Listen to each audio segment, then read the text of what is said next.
Can we win the most competitive game at Disney using our extensive knowledge of Disney parks? This weekend, we competed in the hardest thing I've ever done at Disney, the Mice Chat Gumball Rally. This year's Gumball Rally was a scavenger hunt all through California Adventure with a mystery that teams had to solve. Throughout the day, your objective was to ride as many rides as possible while also answering Disney trivia questions. The rules of Gumball Rally were very strict. There was no cell phone usage, teams had to stay together at all times, and you were not allowed to accept any assistance from anyone who was not on your team. The game officially started at 8:08 a.m. when we got our first clue book. There were 4 books total that teams needed to complete in order to win Gumball Rally, but you only were given 1 book at a time. The first book that we were given included the location of the crime, but in order to solve the location, you had to answer all of the clues that you were given in the book. Throughout the day, in each of the 4 books, some of the tasks that you had to complete would help you solve the answer to the clue in your book, and some of the tasks were just required to earn points so that you could win the game. You do not have to complete every single item in each book in order to go on to the next book, but the more you get done, the more points you earn. But the game could also be tricky. If you answered a question wrong, you would actually lose a point, not earn one. And if you got caught not riding an attraction,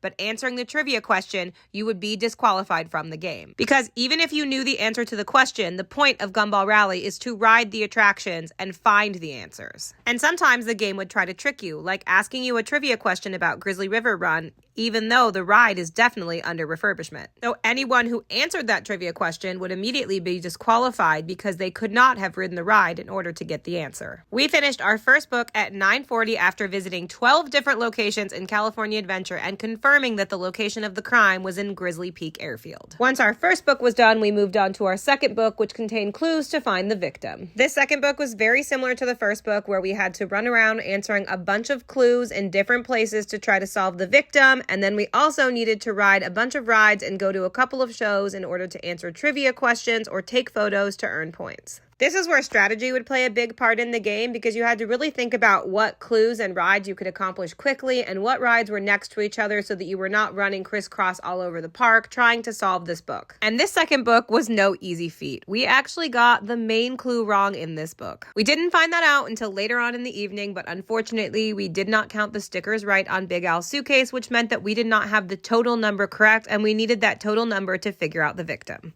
We did, however, still get a lot of points in Book 2 because we went on several attractions and answered a bunch of trivia questions, even though we got the main question wrong. We turned in our second book at 12:30 and moved on to Book 3, but unfortunately, Instagram only lets me talk on here for 3 minutes, so I do need to do a part 2 to share with you guys how the rest of the game went. I will post part 2 right now, though, so you will not have to wait, so make sure you head to my page and check it out.